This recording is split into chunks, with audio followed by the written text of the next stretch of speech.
សូមជម្រាបសួរបងប្អូនទាំងអស់គ្នានៅថ្ងៃនេះខ្ញុំមានប្រធានបទមួយទៀតហើយពាក់ព័ន្ធជាមួយទៅនឹងការចិញ្ចឹមត្រីរបស់យើង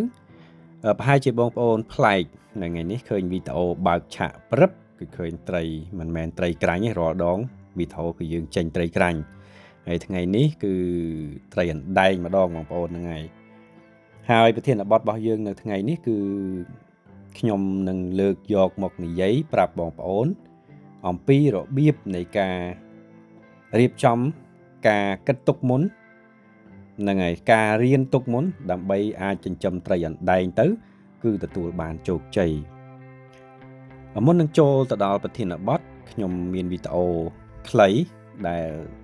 ដូចសពមួយដងអញ្ចឹងគឺខ្ញុំតែងតែដាក់វីដេអូចែកជូនបងប្អូនទាំងអស់គ្នាប៉ុន្តែសម្រាប់ត្រីអណ្ដែងនេះគឺខ្ញុំបានថតតែក្នុងរយៈពេលខ្លីទេបងប្អូនទាំងអស់គ្នាដោយសារតែកាសធាតុបើនិយាយទៅវាភ្លៀងហើយណាមួយ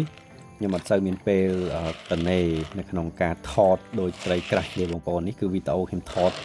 ពេលដែលខ្ញុំដាក់ចំណីហើយត្រីប៉ុណ្ណេះនេះគឺរយៈពេលជាង3ខែហ្នឹងហើយខ្ទង់74ខែត្រីប៉ុណ្ណេះគឺ74ខែគឺជាពេលដែលយើងអាចប្រមូលផលបានហើយចំនួនដែលនៅសល់នេះបន្ទាប់ពីខ្ញុំបានចាប់យកទៅលក់ខ្លះខ្លះហូបខ្លះអញ្ចឹងណាបងប្អូនទាំងអស់គ្នាអញ្ចឹងទំហំប៉ុណ្ណេះមិនមែនតូចប្រមាណទេគឺមានខ្លះហ្នឹងក៏កន្លះគីឡូ4ខាំជាងខ្លះឡើងទៅដល់7 8ខាំក៏មានដែរអញ្ចឹងការចិញ្ចឹមត្រីឲ្យថាវាធំស្មើគ្នាហ្មងវាអត់ប្រកាសថាវាស្មើ 100% ទេបងប្អូនប៉ុន្តែសំខាន់ឲ្យតែវាធំម្ដងម្សងគ្នាអញ្ចឹងពាក់ព័ន្ធជាមួយទៅនឹងរបៀបក៏ដូចជាបច្ចេកទេសនៃការចិញ្ចឹមត្រីអណ្ដែងនៅថ្ងៃនេះខ្ញុំសូមលើកយកពីដំបូងតែម្ដងដើម្បីឲ្យបងប្អូនទាំងអស់គ្នាស្ដាប់ក៏ដូចជាអាចថាបើសិនជាបងប្អូនត្រៀមនៅក្នុងការចិញ្ចឹមស្ដាប់នៅវីដេអូមួយនេះទៅអាចនឹងធ្វើបានហ្នឹងហើយនៅវីដេអូបន្តទៀតខ្ញុំនឹងបង្ហាញបងប្អូនពីរបៀបនៃការប្រឡែងកូនត្រីអណ្ដែងក៏ដូចជាការថែទាំការផ្លាស់ប្ដូរទឹកអីដូចទៅនឹងប្រធានបទមុនដែរពាក់ព័ន្ធជាមួយត្រីក្រាញ់ណាបងប្អូនទាំងអស់គ្នាចំពោះការគិតគូរក៏ដូចជារបៀបនៃការចិញ្ចឹមត្រីអណ្ដែងនៅពេលនេះខ្ញុំសូមលើកយក4ចំណុចសំខាន់ចែកជូនបងប្អូនទាំងអស់គ្នាអញ្ចឹងបងប្អូនទាំងអស់គ្នាស្ដាប់ទៅខ្ញុំនិយាយមួយដើម្បីឲ្យបងប្អូនទាំងអស់គ្នាចាប់បានទី1គឺការរៀបចំទឹកដើម្បីអាចចិញ្ចឹមត្រីអណ្ដែងបាននៅក្នុងការរៀបចំទឹកនេះគឺខ្ញុំលើកយកតែការចិញ្ចឹមត្រីអណ្ដែងដោយប្រើប្រាស់ទឹកកណ្ដូងដោយសារតែខ្ញុំមានបទពិសោធន៍តែទៅលើការចិញ្ចឹមត្រីដោយប្រើប្រាស់ទឹកកណ្ដូងហើយនិងអាងតង់ហ្នឹងហើយចំណុចធំទី2គឺពាក់ព័ន្ធជាមួយទៅនឹងរបៀបនៃការប្រឡែងកូនត្រីអណ្ដែងចូលទៅក្នុងស្រះតង់របស់យើងហើយនឹងទី3របៀបនៃការផ្លាស់ប្ដូរទឹកបាទចំពោះការផ្លាស់ប្ដូរទឹកនេះវាអត់សូវខុសអីពីនឹងការផ្លាស់ប្ដូរទឹកត្រីក្រាញ់ទេបងប្អូនគឺវាស្រដៀងគ្នាទេហ្នឹងហើយទី4នោះគឺរបៀបនៃការថែទាំផ្សេងដូចជាការដាក់ចំណីអីជាដើមហ្នឹងអញ្ចឹងដើម្បីកុំឲ្យខាតពេលយូរខ្ញុំសូមចូលមកដល់ចំណុចទី1គឺរបៀបនៃការរៀបចំទឹកអណ្ដូងដាក់ចូលទៅក្នុងអាងតង់របស់យើងដើម្បីចិញ្ចឹមត្រីអណ្ដែងការប្រើប្រាស់ទឹកអណ្ដូងក៏ដូចជាការប្រើប្រាស់អាងតង់នេះដើម្បីចិញ្ចឹមត្រីអណ្ដែងគឺជំហានដំបូងសំខាន់គឺការបន្សាបទឹកអណ្ដូងរបស់យើងដើម្បីអាចចិញ្ចឹមត្រីបានបងប្អូនអញ្ចឹងជាបទពិសោធន៍នៃការចិញ្ចឹមត្រីអណ្ដែងរបស់ខ្ញុំកន្លងមកក្នុងរយៈពេលជាង1ឆ្នាំនេះគឺខ្ញុំធ្វើវាដដែលទេបងប្អូនករណីដែលយើងមានកូនត្រីតូចដែលយើងទិញយកមកដើម្បីចិញ្ចឹមមុននឹងយើងទិញកូនត្រីគឺបងប្អូនត្រូវធ្វើការបន្សាបទឹកជាមុនសិនហើយការបន្សាបទឹកនេះគឺដូចតទៅទី1បងប្អូនបូមទឹកកណ្ដូងដោយដាក់ចូលអាងតង់របស់យើងអាចថាត្រីអណ្ដែងវាអត់ខ្ពស់ដូចត្រីក្រាញ់ពេកទេបងប្អូនអាចកន្លះម៉ែត្រក៏បានដែរហ្នឹងហើយបើសិនជាបងប្អូនដាក់6ទឹកក៏បានឬក៏ទឹកប្រើកន្លះម៉ែត្រក៏បានដែរដើម្បីចិញ្ចឹមត្រីអញ្ចឹងយើងទុកចោលក្នុងរយៈពេលអាចថា1សប្តាហ៍ចោលទៅបងប្អូនមិនបាច់បារម្ភរឿងពេលតែចិញ្ចឹមទៅដឹងឲ្យយើងត្រូវប្រើពេលបន្ទាប់ពីនឹងមកគឺយើងចាប់ផ្ដើមធ្វើការលាងអាងតង់របស់យើងចេញឲ្យស្អាតបន្ទាប់ពីនឹងមកគឺយើងចាប់ផ្ដើមដាក់ទឹកថ្មីចូល បាទនៅក្នុងកម្ពស់កន្លះម៉ែត្រដដែលយើងដាក់វាត្រាំចោលអាចថាយកល្អបងប្អូនអាចទិញឧបករណ៍វាស់ pH ក៏បានដែរហ្នឹងហើយយើងវាស់ pH ទឹករបស់យើងទៅបើសម្រាប់ខ្ញុំចិញ្ចឹមជាលក្ខណៈបានថាខ្ញុំធ្វើតាមលក្ខណៈធម្មជាតិខ្ញុំខ្ជិលទិញឧបករណ៍ខ្ញុំទុកទឹកដែលបូម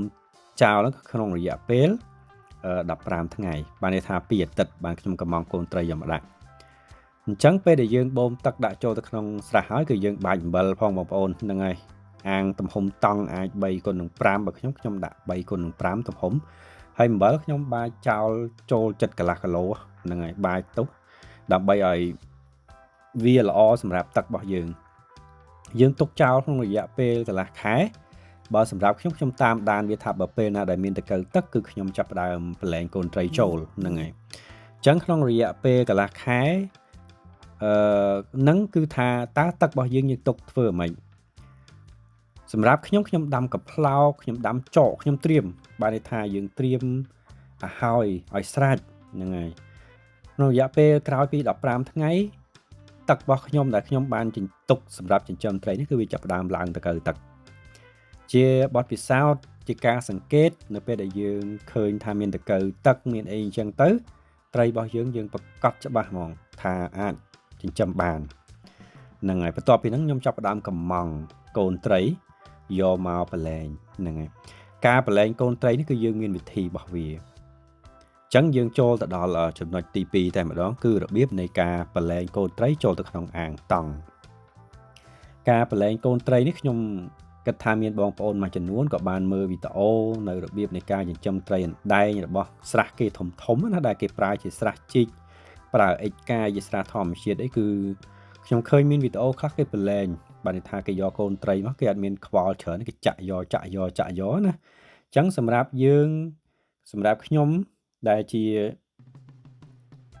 អ្នកចិញ្ចឹមត្រីមានលក្ខណៈគ្រួសារគឺខ្ញុំអត់ធ្វើប្រហែសបានទេបន្ទាប់ពីយើងកំងកូនត្រីដឹកមកដល់កន្លែងរបស់យើងចិញ្ចឹមហើយយើងចាប់ផ្ដើមទុកវាបានន័យថាយើងទុកចោលវាឲ្យវាស្រួលខ្លួនក្នុងរយៈពេល1ម៉ោងអីទៅនៅក្នុងកដុងរបស់ដែលយើងកំងទិញហ្នឹងបន្ទាប់ពីហ្នឹងយើងយកកដុងហ្នឹងយកទៅត្រាំទឹកបាទទៅត្រាំទឹកចោលក្នុងរយៈពេល20នាទីយើងកុំទាន់ឲ្យចាក់កូនត្រីចូលទៅក្នុងអាងតង់របស់យើងបានន័យថាយើងកុំអាលប្រឡែងវាយើងទុកវាចោលក្នុង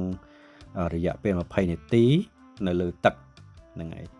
ទុកចោលអញ្ចឹងទៅបន្ទាប់ពីរយៈពេល20នាទីយើងចាប់ផ្ដើមបានន័យថាបញ្ចូលទឹកទៅក្នុងមាត់កដុងព្រោះកដុងធម្មតាគេវះមាត់របស់វាដើម្បីដាក់កូនត្រីអញ្ចឹងយើងចាប់ផ្ដើមផ្ទេឲ្យវាចូលទឹកចូលនៅក្នុងកដុងរបស់យើងតិចល្មមសមរម្យឲ្យកូនត្រីអណ្ដែងរបស់យើងវាហែលចេញពីកដុងហ្នឹងឲ្យតាមដំណើររបស់វាហ្នឹងហើយធ្វើដូចនេះភាគរយតិចឬក៏ងាប់តិចតួចបំផុតបើករណីដែលយើងប្រឡែងយើងចាប់វាប្រឡែងយកតែម្ដងអាចភាគរយងាប់ច្រើនគួរសមអាហ្នឹងករណីដែលយើងចិញ្ចឹមត្រីមានលក្ខណៈតូចល្មមបើសម្រាប់គេចិញ្ចឹមលក្ខណៈធំហ្មងគេមិនខ្វល់ទេព្រោះត្រីងាប់ក៏គេមិនបានដឹងដែរដោយសារស្រះគេធំប៉ុន្តែបើសម្រាប់ស្រះរបស់ខ្ញុំនេះ